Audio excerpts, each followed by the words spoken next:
always said about the effects of imprisonment to people. And I've always advised or advocated for on how to handle a person who has been in custody or who has been in prison. Because we need to understand these people who have affected mentally. They also have issues to do with health, even character-wise. I want you to listen to this video, which I got from Comrades Flavor on a loyalty test program, so that you listen carefully what happens, especially when you encounter somebody from prison. And let me say this, not only those who have been in prison, in one way or another, you will end up in prison, or somebody else closer to you will end up in prison.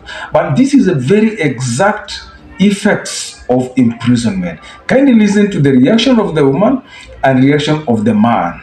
And then there is also something that occurred, false allegations that caused somebody to be in custody without committing any offense. This is what men go through. Kindly take your time and listen. Okay, issue yenye kwa hapa, I think kazi yangu kwa hapa nafaa explain nini li happen. Acha niwaulize tu vizuri. Baby girl. Ulisema ulikuwa raped. Yeah. Was this the person who raped you, to be honest? Okay, nini nilihappen? Nilifikaje hizi vitu zote zikakuwa hivi? Okay, kuna huyu jamaa mwenye alikuwa ananilipia school fees. One day tukaenda, akaniambia naenda kunifanyia shopping ya vitu za shule. So then akaniingiza kwa nyumba, akaniambia vitu ziko tunaenda kuchukua vitu, then ndio tuende. So kutoka hapo ndio alinilip. So hakutaka hii story ionekane like ni ananilipia school fees, then ndio amenilip. So ikabidi niekelee sasa bwana ya kazini yangu. One of all the people huyo ndio ulimchoose? Kwa sababu ndio tulikuwa tunakaa naye kwa nyumba, na aliniambia nikiweza mwekelea like kila mtu ataamini story ni ukweli. Au gadi anakuwa wapi?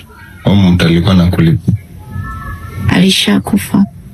Like ulikuwa unajua gadi? Biga. Nilikuwa najua mwenye ananilipia shule na kila kitu. Na wazazi wake? Ana wazazi. Si ndio nikaa familia. So uliona wakile huyu. Do you think you did him good? After that ndio nimekuja kurealize ile kitu nimemcost na penye ameumia kwa ajili. Even what I want to know, bro. You know mimi ndo nimeumia kwa hii story. What I want to know is my wife here. Kazini yake alimwambia mwenye alimrape. Now what's the need of you? Okay, yote yalifanyika. Mbona uende tena behind this hack umesi? Bado unamcheat na watu sijui nini? Sijamcheat na watu, niko tuna mtu mmoja. What led you? Amekuwa ndani. Kuna issue mingi sana huko ndani. Bibi hata alikuwa bibi ya mtu huko. Na in fact hata usiku akilala na lala nikaa nashtuka hapo. Nasikia anasema hivyo jini nimesema hiyo state. Ni ukweli. Akishtuka unatafuta mwanaume mwingine. Hapana. Anapewa ndio stress, amechange. Hapo msee mwenye alinioa. Amechange. Alikuwa msee jovial, alikuwa msee at least ana transcend out na yeye. Alikuwa msee best yangu sana hiyo time before ende ndani. But saa hii ni msee ananyamaza. Ana time hadi watu wanamuogopa. What do you expect kwa mtu amekaa jela? Mtu amekaa remand kwa kitu nyako kufanya. Mtu ameteseka. What do you expect? Lazima mtu achange. Na si kuchange ati nikuwe mtu mbaya. I just need my solitude. Hapana. At least hata nikikosea mtu akikosea nafaa. Anakuwa approach. Msee anafaa na behave kama bishte yako. Si anakuja tu ana change all of a sudden. Unajua hata sielewi complaints zako ama unamwelewa bro? Simwelewi. I don't. You can justify cheating na sijui ange change because alichange. Alikuwa msee mwenye nilikuwa najua. hapo msee mwingine tofauti. Okay, in short what she's trying to say bro hapo ni kwamba so ulikuwa expect mimi nikitoka jela nirudi kukuwa that sweet guy mwenye nilikuwa yote mtoto tuna date. Nimekuwa na wewe all that time. Ndio ulikuwa expecting with that person. Ulikuwa na mimi, ulikuwa unakuja kuniona, lakini penye nilikuwa jela. Sikuwa na wewe, nilikuwa jela. That's what I'm trying to say. Nilikuwa naumia. Na sijakataa. Siwezi toka huko nirudi kwa the same person ulikuwa una expect nilikuwa. Simply because ulikuwa una feel ati ulikuwa unakuja kuniona jela. Unaona? Unajua kwa jela hata walikuwa wananiambia, wasiokuwa wananiambia, naona bibi yako amekuja kuona, lakini hapa atajua yeye ni bibi yetu. Mimi nitajuaje kama uko bibi yao? I'm just Marty, what I'm trying to say is what my feelings, what I was going through inside there. You actually couldn't torture mentally. Ndio inanipea uoga.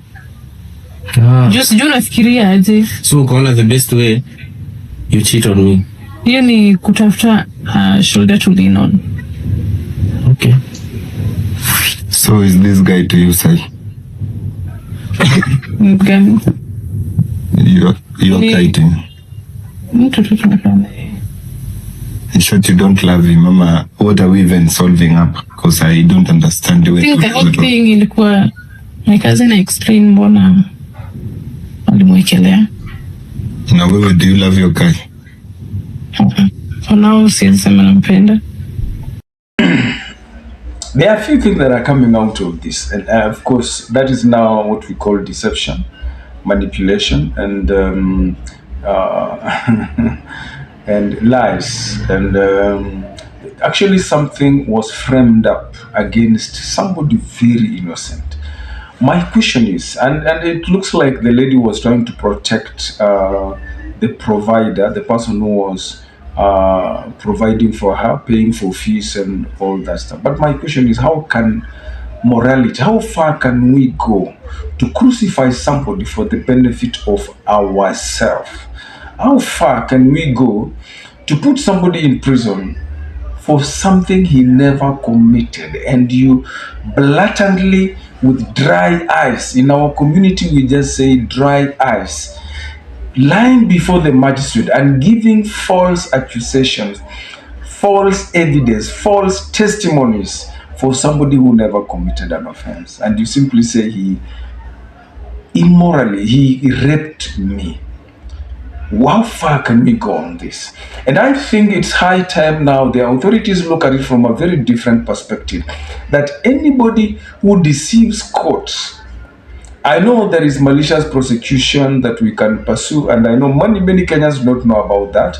Personally, I've pursued my case on malicious prosecution, and it has been done very well, very successful, and I was compensated very clearly, because of wrong allegations. And many Kenyans don't know that, and they so to speak, live to God. But I want this to be understood very clear, that if something is known that there is deception, perjury, you've decided to lie to court blatantly, giving false evidence, false testimonies, I think when this matter gets out, when the person comes out, he should institute litigation. He should institute legal action against the person, criminal charges against the person who deceived in court. Because perjury is illegal, it's against the law. So if that has been established and you come out and it is known that truly you committed perjury, then you should be taken to custody, prison, because there is no cross-examination in that. There is no more just investigation and establishment of facts that this is true, it was deception and poor investigation. So we should be able to sue the person who deceived court, gave wrong information, and again compensate the person who has stayed in prison. Like for this case, Rastaman Jar has been in prison for over 2 years. Then this is something that I was talking about. We have plenty of young men who are in custody for false allegations, and that is what we are handling as Yellow Ribbon Initiative under Flair Africa.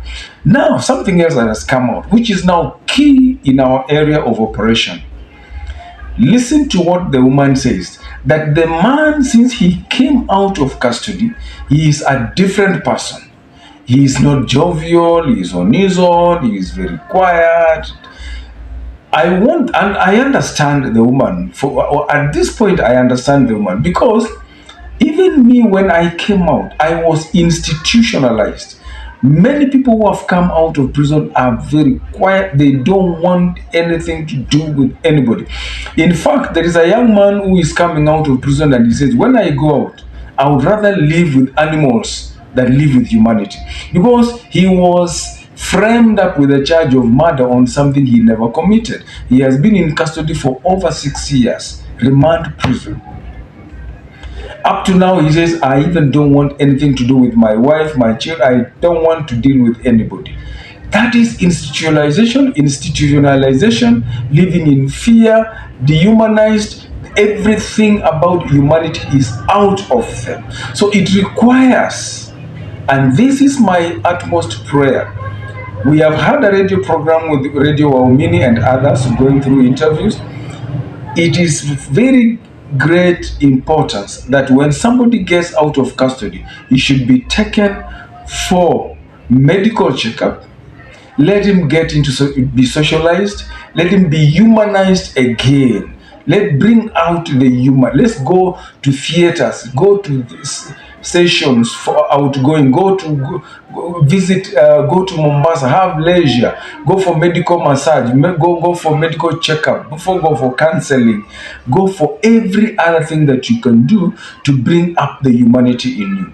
Personally, I never went through that because I am very resilient and I understand that when I came out of that situation, I was there for a reason and I have to move on with life. And that is why I am taken as the director of Yellow Ribbon Initiative to help those who are come from custody. And I really pray that if this gentleman can come across this video, DM me so that I am able to help you personally to come out of the hood of being institutionalized. We are rolling out the program and we are reaching out to every ex-convict, ex-prisoner who can access this video and anything to do with the Yellow Ribbon Initiative. Kindly DM so that we may be able to share together. Woman, I understand your position. Take heart. It happens. Everybody that has come out of this institution, especially those who were framed up wrongly by deception, they are so reserved and they don't want to hurt anybody. They don't want to engage in any conversation.